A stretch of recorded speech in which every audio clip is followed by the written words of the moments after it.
What the hell am I supposed to do with my life? What the heck? What am I supposed to do with my life? This week, this year, this quarter, your life in general. Why does it feel like we're stuck all the time? Like getting clear on a path is the one thing we can't seem to figure out. If you've ever laid awake at 2 a.m, running the math, the job, the years, the road you didn't take, wondering how everyone else seems to have figured it out while circling around the parking lot, I want you to hear me early on. You're not broken. You're not behind. You're not the only one. We've all been there, including me, probably last week. Welcome. This is Modern Wisdom with me, Dawn Ricci. Now, I'm going to tell you something a little embarrassing for a woman who built a whole framework on this stuff. And I've called it, I've named it my system. It's my 5MQ manifestation quotient method. It's 5 parts. It's clarity, intuition, evidence, belief, and action. And that is the order. Clarity comes first. You get clear on what you want and everything else follows. Action, actually doing the thing, comes last. Makes sense, right? It's my signature. And I've taught it that way for years now. And in my heart and soul, I believe it. I know it works because I built it on the heels of a 35-year career as a private investigator. And then a few weeks ago, I read this article that said I had it all backwards. It said action comes first and that you don't think your way into clarity. You move your way to it. So my very first thought was, okay, this guy's all wrong. He's too young to even know what the correct order should be. He says waiting to feel clear before you do anything is the exact thing that's keeping you stuck. And I'll be honest with you, that stopped me cold because part of me wanted to argue and part of me knew he was kind of right. Kinda. And here's why. In my investigative work, you have to think on your feet and react as the case unfolds. And you start with a plan of action. But a case can change a direction in a snap. And actually, I just thought of the perfect case to show you exactly what I mean. We'll come back to it. So today, we're going to sit inside that tension where vision versus action, getting clear versus just getting going. And we're going to ask the stuff that makes all of us a little uneasy because, I always do that. And I like to dig deep. Are we really supposed to pick one thing and ride it for 40 years? Like our career, job? That was the real deal our parents were handed. One company, one pension, a gold watch at the end.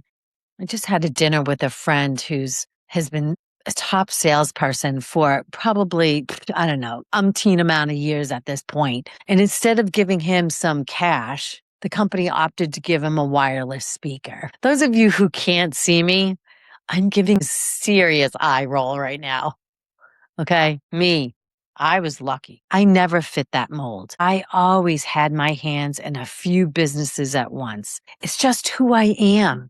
And today, that old contract's been torn up for everybody. Look at Gen Z and millennials. They'll change careers, not jobs, careers 5, 6, 7 times. If they don't feel it, they don't do it. They move on. And here's what nobody's saying out loud. Maybe that's not instability. Maybe that's action leading vision. Maybe they're moving first and letting the clarity catch up. And when I think of it that way, it kind of blows my mind to say maybe it's a good approach to life. So who gets to say what a good life is even supposed to look like? Not our parents, not the gold watch or the ridiculous gift like the speaker. Now, not the guy in the article. That's the real question. Living underneath all of this, what actually makes life worth living? I know that's a lot to throw at you. But that pile of questions, that is the stuck. And it's exactly where my 5MQ walks in.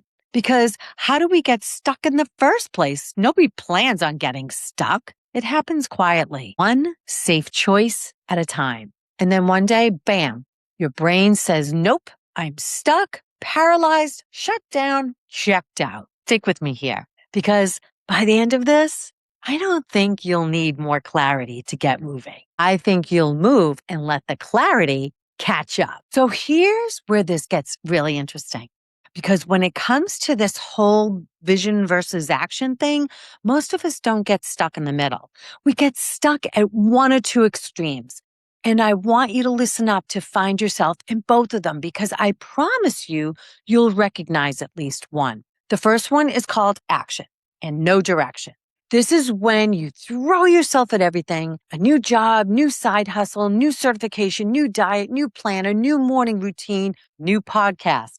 Wink, wink. Those of you who can't say wink, wink, you are busy. God, you're busy. But if someone stopped and asked you where all that motion is actually taking you, you'd go blank, kind of crickets. Don't know what to say. Because pure action with nothing steering it doesn't build anything. It just spins a shot here, a shot there in 10 directions that don't connect. Nothing stacks, nothing compounds. It's all gas in the tank and no map to help you get there. And heck, we're not even clear on where there is. And the cruel part of all this, it feels productive. You're wiped out at the end of the day. So it must be working, right? But motion is not progress. You can't really run hard and still end up exactly where you started. And I'll be honest with you. This is the one I fall into. Give me a problem and I'll do 14 things before I stop to ask if a single one of them made any sense. Now, the other extreme is all direction and no action. This is when you know exactly what you want. You've got the vision and the vision board to match and the color-coded spreadsheet and the 5-year plan mapped out to the decimal point. And you can describe that dream, the house, the body figure you want, the business you want to create, the life you always dreamed of. Absolutely all of it on the screen in high definition. There's just one problem. You never start, or you start and you never finish because the plan isn't perfect yet. The timing isn't right. You need to research it a little more. One more course, one more sign, one more Sunday. That's paralysis by analysis. You've collected every map and didn't get the gas. And it's every bit of this stuck is spinning in circles. It just looks prettier from the outside because thinking about the work is not the work. In the end, it's not the shiny future you picture. It's what you actually do. So which one is you? And maybe if you're really honest, you hear yourself in both. I know I do. Heck yeah. Some days I'm all gas and some days I'm all map. That's just me being human. Now, here's the trap. Most of us think the fix is to do more of what we're already doing. If you're all action, you tell yourself you just need to hustle harder. If you're all planning, you tell yourself you just need to plan better or go back and draw up a better plan. That's not it because each one is only burning half of the equation. Action with no direction burns you out. Direction with no action rots on the shelf. You need both the work and the vision, the gas and the map. Otherwise, you're just speeding down the road to nowhere. Here's the part I had to swallow. The thing that article rubbed my nose in. They're not enemies. Vision and action feed each other. Every move you make hands you a new piece of information. And that information sharpens the vision, which points you toward the next move, a smarter one. It's a loop, not a straight line. And once you see it as a loop, everything changes. And that is actually what I stumbled into on one of my most memorable cases of my career. I got a call at 2 p.m. My agent couldn't work the case and I had to cover it. And it was supposed to be one and done, easy peasy, a cakewalk, as they say. The subject was heading to the airport. Park in long term, board a flight to Dallas. He's gone for 3 days. That's it. Watch him park, watch him walk in, and I'm done. But his wife, she called me that morning and said, something tells me he was not going to Dallas. She felt it in her bones. Something wasn't right. She's like, I don't know, maybe he's going to see a girl or something. That's why she kind of called the agency. He started acting really weird. That morning, she said he was acting really weird and he was being too nice. And he left cash on the kitchen counter for her and he kissed her on the head goodbye. And those were her red flags because 1, he never was nice to her. 2, he left her money without the usual song and dance. And 3, the kiss on the head? He never did that. On the cheek, maybe. Barely a peck, she says, but never on the head. The behavior was really off. So here I am in heels and a suit because I didn't have my surveillance bag because it's in my car, of which my car was in the shop that day. I'm in a loaner. And if you've ever driven a loaner, you know they're not really great and you don't know the car. So off I go to the starting point, his workplace. I'm driving. I get there 10 minutes early, like I always tell my agents to do. But who comes flying past me but a black Mercedes? Yep, it was my subject. He left early. I whipped the car around. I went after him. I was so annoyed. I'm going to lose him. I'm like, I can't lose him. I can't believe this is happening. This is exactly what I tell my agents to be 10 minutes early. And now here it goes. It happens to me. I floored down that highway, no panic, but my heart was pounding. And to my astonishment, I caught him. I was like, oh my God, thank God I caught him. Phew. So now I lay back and I match his pace. I'm matching his pace and I'm talking to myself out loud just to get to the airport. And I'm thinking, buddy, just keep going. Park, walk in, and we're done. I'm out of here. We're good. We're on the turnpike in the New Jersey Turnpike, exit 13A for the airport. And the subject blows right past it. He keeps heading north toward New York City. I'm like, crap, holy crap. Because if this guy goes into the city, one agent in heels, a loaner that I've never driven, I'm totally screwed. You cannot follow somebody in New York City with one car. Never mind. Sometimes you need 3 agents. All right. That's a whole different surveillance plan. And we don't have it right now. So here's the case where I knew exactly what I needed at that finish line. Right? Going back to our story, this was supposed to be simple. And I had no earthly idea how I was going to get there. Where every move I made was a shot in the dark that somehow lit up the next one. So hang tight. I want to tell you how I cracked that wide open. So there I am. He blows past the airport and I make a decision in about a half a second to stay on him. Don't overthink it. I'm thinking, just don't lose the car. Heading north, almost to the Lincoln Tunnel, he loops around and pulls into a rest area. I follow. He tucks into a spot in a secluded corner of the lot. I hang back and I park where I can still see him. He's sitting in the car and I can tell like he's on the phone. His head's moving, his hands are going, and you can tell he looks agitated. And then seconds later, a big black SUV pulls up. 2 guys get out, big guys. They walk right up to him, open the door, and yank him out of the car, pulled him right out by the shirt, started smacking him around. And I'm sitting here thinking, holy God, this is a Sopranos episode. The subject stumbles to the back door. He opens it and one of the big guys reaches into the car and he pulls out this bag. They give him a couple of more slugs for good measure. And they drop him by the car they hop back into the SUV and the big guys drive off. Now, I get paid to find out the truth and deliver information, not to jump in the middle of whatever that hot water this guy has got himself into. So I stayed in the shadows. I stayed away and I watched. After a few minutes, he pulls himself together, gets back into the car and drives to the exit. I follow. He U-turns at the next exit, heads right back towards the airport, enters long-term parking, parks, grabs his suitcase out of the back of the trunk, and walks into the terminal. My job is done. I had one hell of a story to tell the client. Now, here's why I told you all of that. I never had a plan, not a real one. I had a direction, find out what this man is actually doing. And I moved to get the information. And Every single move handed me the next one. Catching up told me to lay back. Blowing past the airport told me to stay on him. The rest stop told me to hang back and watch. I didn't think my way to the answer.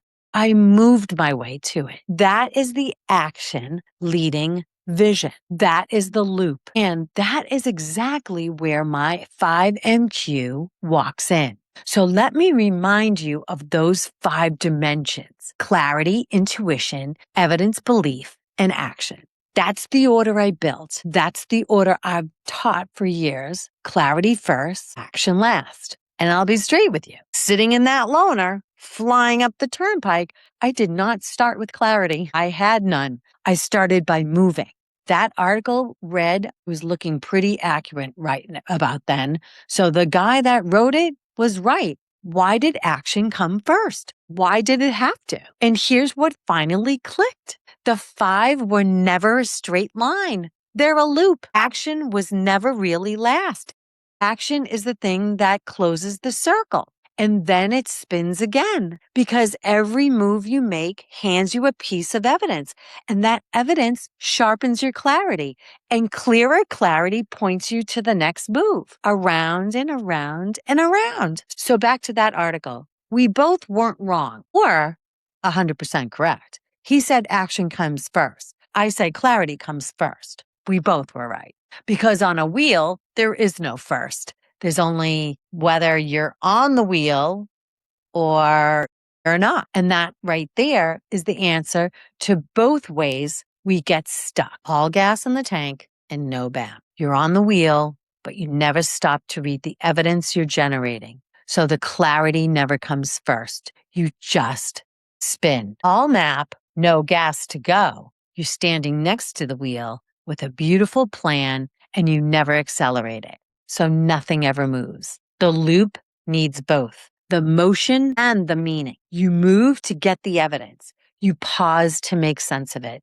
Then you move again. And you want to know who ran that loop perfectly without ever hearing the words 5MQ in her life? The wife, my client in this case that I just told you about. Go back to that morning. She woke up and knew something was really off. That was her clarity. Not a plan, not a vision board, just a clean, quiet knowing that something was off. Then her intuition, she felt it in her bones. She didn't have proof yet. She had a feeling and she didn't push it off. Then the evidence started coming. He was acting too nice. He left the cash for her. He kissed her on the head. Her gut handed her a thread and the evidence backed it up. Then belief, and this is the step where most people bail. They feel it. They see it. They even talk themselves right out of it. I'm being really paranoid. I'm crazy. It's nothing. She didn't do that. She believed in herself. She knew it. And then action, she picked up the phone and she called me. Clarity, intuition, evidence, belief, action. All 5 before 9 a.m, sitting in her bathrobe, smoking a cigarette with coffee. But here's the part that I never realized before. She didn't do them in order. She didn't sit down and get perfectly clear first. Her bones went off first. The feeling came before the clarity. Then the evidence sharpened it. She entered the loop wherever life handed it to her in the first thread. And it still worked. Every piece feeds the next. And me, I was running my own loop on the highway at the exact same time. I had a rough idea of what I needed to do to get to the truth. That was my goal, to get to the truth. And every move handed me the next one. Follow him. He blows the exit. Stay on him. He pulls over. Hang back. Watch. Each action gave me the evidence. Each piece of evidence made the picture clearer. I didn't even think my way to that airport. I moved my way there. So if you're sitting there right now, stuck, waiting to feel clear before your next move, I need you to hear me. You do not need perfect clarity to start. You never did. You need enough to take on one honest step, because the step is what hands you the next piece. That's not being cute. That's how it actually works. It's how a scared wife caught her husband, and how a woman in heels, me, borrowed a car following some guy she never met to find the truth. You don't find the path and then walk it. You walk and the path shows up under your feet. So the real question was never vision or action. It's this: how do you get on the wheel when you feel frozen, when you can't seem to take the first step at all? That is where we're going next. Okay, so you're with me now. You believe action comes first. You believe you don't need perfect clarity. You believe it's a loop. Great. I'm glad and finally there. And you're still sitting there frozen, because knowing you should move and actually moving are two completely different animals. I get it. When the question is as big as, what do I do with my life? Your whole body locks up. It's too big. You can't take a step towards something that huge. So you take no step at all. So let me give you what I actually know. Not from a book, from a couple of decades of solving cases I had no idea how to solve. First, make the move so small it's like almost embarrassing. When I couldn't crack a case, I never sat there trying to solve a whole thing at once. I did the one small thing in front of me. I pulled one record, I knocked on one door, I followed one car. The wife didn't fix her marriage that morning. She made one phone call. You are not going to think your way out of a frozen state of being. You're going to inch your way out of it. Don't sabotage yourself by putting big, broad ideas into your head like, get healthy now. Put on the sneakers and just take a walk. These little steps are supposed to be small and kind of silly. Keeping it small is the whole point. And second, put down the question that's stopping you, the one that's freezing you. What am I supposed to do with my life? What am I supposed to do with my life? That question has no answer. It's built to keep you stuck. Remember that pile of questions from the top of the show? What do I do with my life? Am I in the right career? Is it too late to start over? Should I stay or should I go? Why does everybody else have figured it out but me? That pile is the stuck. So set the giant question down and pick up a small one. Not, what is my life's purpose? What could I try this week? One puts you in a jail cell and the other is a doorway. Third, you don't need a vision. You just need one little thread. Here's the secret nobody tells you.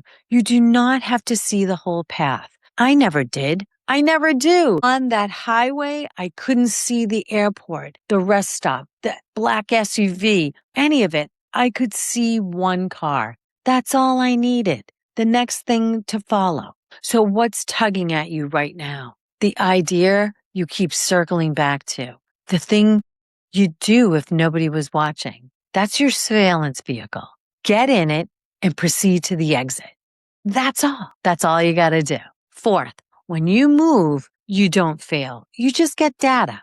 This is the one that changes everything. We freeze because we're terrified of getting it wrong. Stop caring about getting it wrong. Once you really understand the loop, wrong stops meaning what you think it means. Every move you make is evidence. You try the thing and it flops. That's not failure. That's information. Now you know something you didn't know an hour ago, and it points you to a smarter next move. You can't actually lose here. You can only learn. The only real way to fail is to stand perfectly still and gather nothing. And last, you're allowed to change your mind. Remember our guy? The subject? He blew past that airport, drove halfway to New York, got himself smacked around at a rest stop, and then he U-turned, went right back to where he started. You get to do that too. Taking a step is not signing a 40-year contract. That was the question at the top of the show, wasn't it? And are we really supposed to pick one thing and ride it out for decades? No, you're allowed to try it, learn from it, and turn the car around. Let me share something personal here with you. In my 20s, I told my dad I wanted to move to New York City. And instead of saying no, he said, sure, go. And if you don't like it, you can always come home. My mother, on the other hand, dear God, she wigged out, screaming, yelling, forbidding me to go. I went anyway. She didn't talk to me for months. And hey, that was her choice. But do you hear the difference between those two? My dad handed me a doorway. Go, and you can always come back. That's not reckless. That's permission to reroute. My mother handed me a lockdown. Don't you dare. One of those voices lets you move. The other one keeps you safe and stuck. And here's what I want you to really get. You get to choose which voice you carry. You get to be the one who says, go try it. And if it's not right, you'll turn the car around, because committing to a move is not committing to a destination. You can always reroute. And the people who look like they have it all figured out, they didn't. They just kept rerouting and they never told you.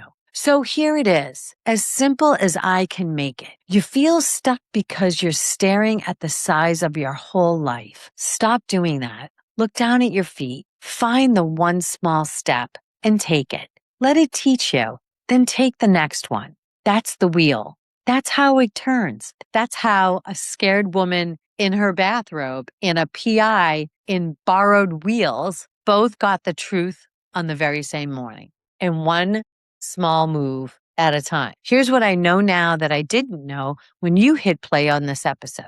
You are never going to answer that question by sitting still and thinking it over and over and over again in your head.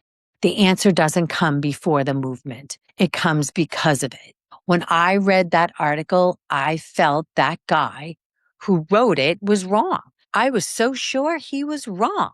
He wasn't. And I wasn't either. And we were just two people standing on opposite sides. But it was more that neither came first. Clarity, action. It was never a line. It was always a loop. You move, it hands you evidence. The evidence sharpens the vision. The vision points you to the next move. And around and around and around it goes. That's how they always were meant to be working all along. You don't find the path and then walk it. You walk and the path shows up under your feet. It always has been that way, all the way to get the answer. Neither of us had a map and we had the guts to move. You have that too. You've always had it. You're not broken. You're not behind. You are one small move away from the life that finally feels like you're going somewhere. If this one landed for you, great. I'm so glad. But do me a favor. If you know someone who would benefit from this episode, please share it. And if you've got 30 seconds, leave a review. It's how this little show finds the next person who needs it. So now stop listening to me and go make your first move.